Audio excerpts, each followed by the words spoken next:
how do you think Chanel has been dealing since Lagerfeld's passing? So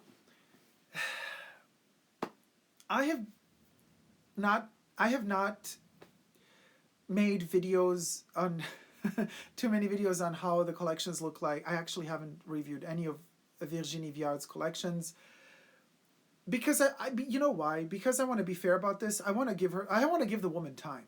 Give her time to settle into this craziness, being on top of the world, as shy as she is, not wanting to give interviews and always being like this when she comes out, like always like a little mouse.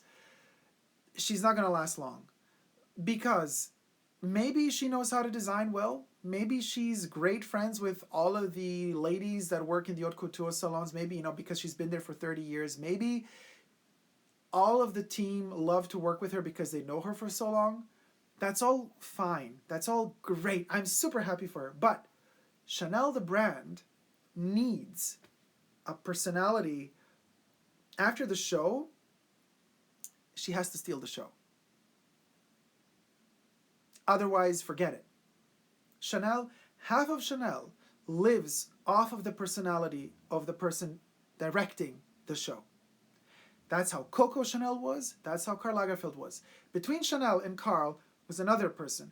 Several people, but one particular person. He was super shy, and that's why it all went downhill from there. From when Coco died, so mid-70s to the late 70s, tragic. In fact, Lagerfeld often in his interviews said, well, nobody wanted to take up Chanel after Coco died because this other guy, it was all a big mess and he had no charisma.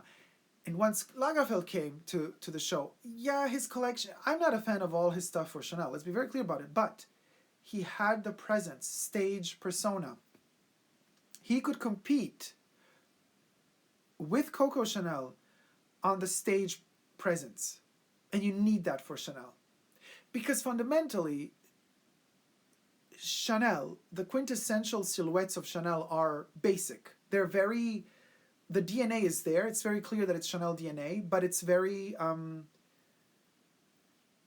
repetitive. You're repeating the same language from season to season.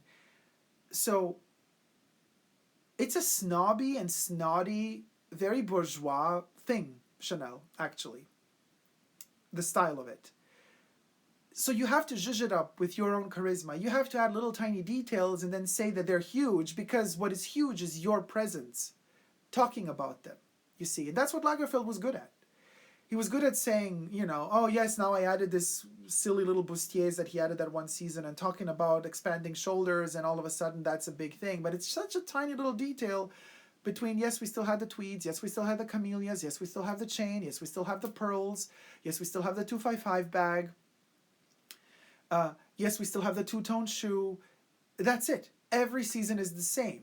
But then what he did was, well, okay, this season, let's put the whole show on a launch pad for this rocket that's going to fly into space. Okay, great. Next season, the same clothes, but let's put them in a barnyard.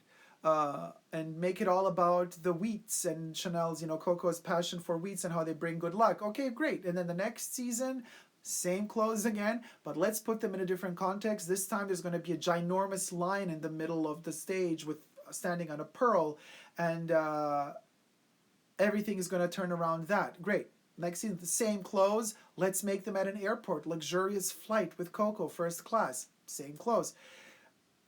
Now, all of a sudden, we don't have those topics anymore.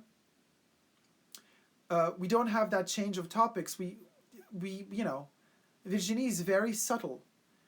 Elegant? Yes. I think she's really good for haute couture. For prêt-à-porter? I'm just bored. Like, bored, you know what I mean?